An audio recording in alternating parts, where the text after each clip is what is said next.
शिवसेनेमध्ये मुख्यमंत्रीपद आपल्याकडेच ठेवण्याचा सूर वाढलेला आहे। एकनाथ शिंदेच मुख्यमंत्रीपदी कायम राहावेत अशी इच्छा शिवसेनेच्या नेत्यांनी बोलून दाखवली।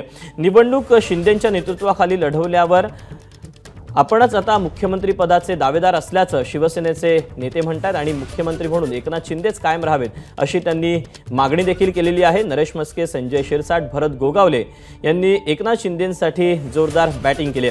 आम्हाला वाटतं आमचा मुख्यमंत्री व्हावा असं भरत गोगावले यांनी म्हटलेलं आहे। प्रत्येक पक्षाच्या आमदारांना आपला मुख्यमंत्री व्हावा असं वाटत असल्याची प्रतिक्रिया संजय शिरसाट यांनी दिलेली आहे। तर भाजप मित्रपक्षांवर अन्याय करणार नाही असं नरेश म्हस्के यांनी म्हटलंय। त्यामुळे महाराष्ट्रात भाजप बिहार पॅटर्न राबवेल असं देखील नरेश म्हस्के यांनी बोलून दाखवलेलं आहे।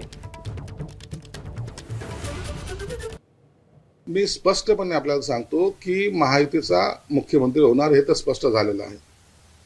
भाजपला वाटतं की आपला मुख्यमंत्री व्हावा, शिवसेना आम्हाला वाटतं आपला मुख्यमंत्री शिंदे साहेबच व्हावेत, राष्ट्रवादीला सुद्धा वाटतं की त्यांचा मुख्यमंत्री व्हावा आणि याचा सर्व निर्णय आता आमची बैठक आहे, या बैठकीत नेता निवडला जाईल आणि जे नेते आहेत प्रमुख नेते एकनाथ शिंदे साहेब असतील, देवेंद्र फडणवीस असतील, अजितदादा असतील, हे वरिष्ठ नेत्यांशी चर्चा करून मुख्यमंत्री पदाचा उमेदवार ठरवतील। एकनाथ शिंदेच्या नावावर चेहरा घेऊन ही महाराष्ट्राची निवडणूक लढवली होती। त्यांनी आणलेल्या योजनेचा सुद्धा फायदा हा सर्वांनाच झालेला आहे।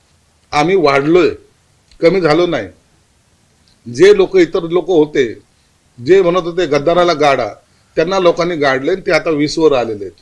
आम्ही शपथ कुठे घ्यावी, गुजरातला घ्यावी का लंडनला घ्यावी हे तुम्ही सांगण्याची गरज नाही। तुमची जी अक्कल आहे ना, ती अक्कल आता पुन्हा त्या उबाठांच्या नेत्याकडे पाजळा आणि शरद पवारच्या दरवाजासमोर थोडं पहारेकरीच्या भूमिकेत राहा। आता जे काही काम 2.5 वर्ष त्या मुख्यमंत्र्यांनी केलेलं आहे हे आपण सगळ्यांनी डोळ्यासमोर पाहिलेलं आहे, तो त्यांना पुन्हा संधी मिळावी हे आमचं म्हणणं आहे।